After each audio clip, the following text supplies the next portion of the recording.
Is this the end of credit card rewards as we know them? The $30 billion deal to settle a decades-old lawsuit against credit card giants MasterCard and Visa. Pretty soon, your Visa credit card may no longer be accepted at every store. They could basically say, hey, we're going to take the lower tier version of a Visa or a MasterCard, but we're maybe not going to accept airline miles cards or cashback cards. So Visa and MasterCard have reached a settlement with merchants who launched a class action lawsuit against them 20 years ago. This has to do with swipe fees and the so-called honor all cards rule, where any merchant who accepts, say, Visa cards, for example, must accept all Visa cards, even though different types of Visa cards may charge higher or lower fees, with Visa cards that are very basic cards that don't earn rewards charging lower fees, and your premium rewards cards charging higher merchant fees. Now, this could be really bad news for my audience, since we really advocate collecting those credit card rewards like points and miles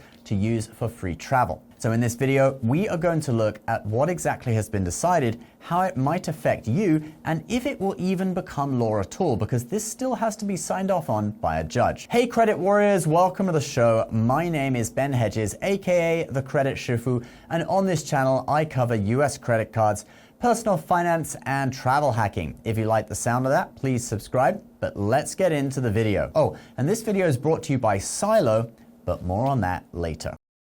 So there is a problem, and that is that merchant fees, those small fees that retailers pay to accept your credit card, are going up. Credit and debit card swipe fees have more than doubled over the past decade and soared to a record $172 billion in 2023. Now, that is partly fueled by inflation, but also partly by card issuers raising the percentage rate of these fees as they bring in more rewards and benefits on the cards. Because guess what? It's merchant fees that pay rewards like airline miles and cashback that customers get on their spending. How much they currently charge? Well, there is no one price, but you can see on this table, look at supermarkets, for example. Visa Infinite, that's a high-level Visa card, charges more than a Visa Signature, and Visa Signature charges more than traditional rewards, and then the all other products column is even lower. At restaurants, the fees are even higher, up to 2.6% on Visa Infinite, Visa Signature, etc., but less for traditional rewards and other products. The average fee across all spending in 2024 was 2.35%. So what is happening? The companies have agreed to lower the rates they charge merchants, known as interchange fees or swipe fees, and are agreeing not to raise those rates for at least 5 years. And how much are they lowering them by? 0.1%, and they are agreeing to not raise them for 5 years. But that's just on rewards cards. Standard consumer rates will be lowered to 1.25%. That's a little bit more of a decrease and kept there for 8 years. And this gets us to the worrying part of this, the end of the so-called honor all cards rule. But first, I know that you are a credit card enthusiast. Credit card, Visa, MasterCard, American Express, Discover Card. You love rewards points and cashback. I thought credit cards were only for broke people. No, not at all. Actually, I make thousands doing it this way, as I earn points that I can exchange for free flights and cashback. But your bedroom perhaps looks like this, because you're also spending a lot of your time investing, and perhaps you always wished that you could get more from those investments. Perhaps rewards on your investing balances, like you can earn points on credit card transactions. Well, now you can. You may have heard me talk about Silo in previous videos. Silo is an investing app where you can buy US stocks, ETFs, and both corporate and government bonds. Silo is working with Interactive Brokers to bring in their first ever credit card style rewards program for brokerage accounts. You can earn up to 1 point per dollar, up to 500,000 points per year on your portfolio balance, paid out monthly. For the launch of this program, only until the end of the month, they're offering an insane 300,000 point welcome bonus for new members. Right now, these points are redeemable for cashback at a 1 cent per point rate, but Silo is currently working to bring on a suite of transfer partners. Think Hyatt points, Delta Sky Miles, etc. This launch offer is only available until the end of the month, so if you want to get a 300,000 point welcome bonus and earn up to 500,000 points every year, go to Silo capitalmarkets.com/Ben or click the link below. So previously, Visa and MasterCard have both had rules where if you accept any Visa or MasterCard credit cards or debit cards, you must accept all of them. So some of the cards you accept will have higher fees and some will be lower, and they average out at about 2.35%. But now Visa and MasterCard have agreed to do away with this rule. Here is the compromise that they agreed upon, summarized by the Wall Street Journal. Under the settlement, credit cards will fall into 3 buckets that merchants can choose to accept or reject.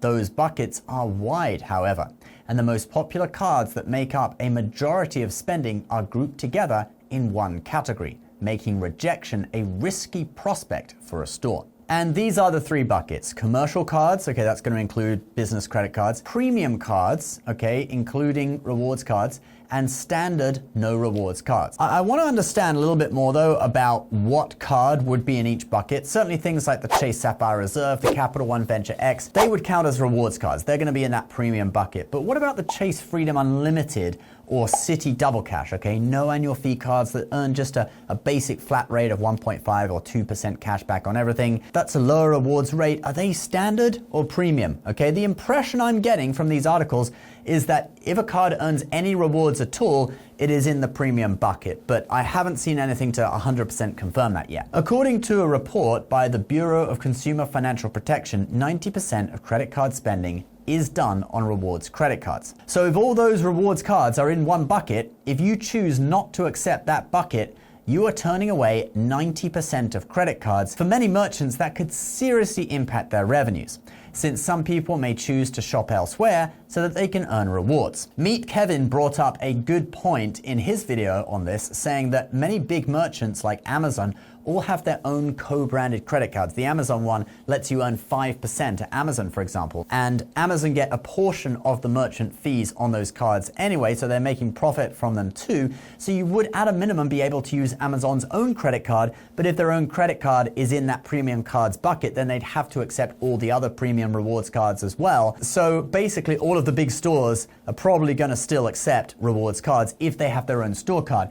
And that may force smaller retailers who don't have their own store cards to keep on accepting rewards credit cards in order to not lose business to the stores that have their own cards. I hope that makes sense. And then also listen to what one of my favorite points and miles bloggers, the Points Guy, had to say about this too. This could mean that merchants could accept the cheap cards and not the high-end ones, but I don't see why merchants would do that because the people with those premium cards are generally buying a lot more stuff. So I really don't think that this is a clear win for merchants that's going to make them stop accepting rewards credit cards on a large scale. Another thing actually that has been agreed upon in this new settlement is that merchants can now charge up to a 3% fee to customers for using a credit card.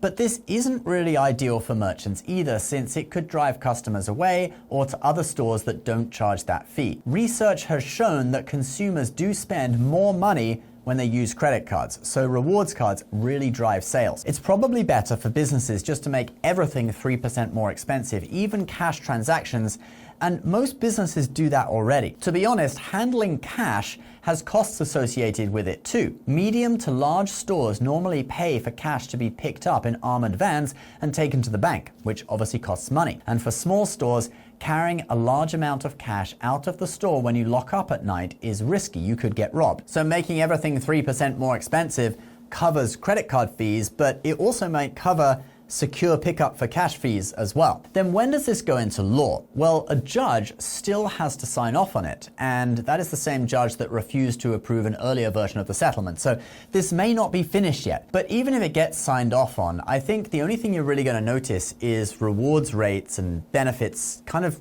maybe get a little stagnant. They don't start getting added onto for a few years. Basically, banks will develop new rewards products a little slower, I think, since those fees are capped for 5 years. Some stores may experiment with not accepting rewards cards, but I don't think it's going to work out well for them, and they probably will give up on it. I think Visa and MasterCard are taking a calculated risk with these 3 buckets of payment cards because they know that it will probably end up being impractical for merchants to actually refuse their rewards cards. I mean, this is 90% of Visa and MasterCard's business. I don't think that they're just going to surrender their business so easily. Shareholders don't seem to care either, with both Visa and MasterCard stock down less than 1% this week.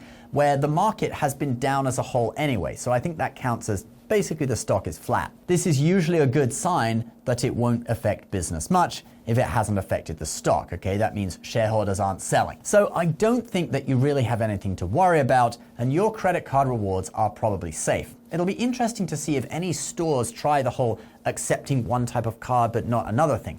We'll keep an eye on this and let you know if it actually gets signed off on by a judge. All right, guys, that is the video for today. A big thank you to Silo for sponsoring. Don't forget to get a bonus of up to 300,000 points and earn up to 500,000 points every year on your portfolio balance. Link is down below. Please subscribe to the channel if you're new, and we'll see you next time. Bye-bye.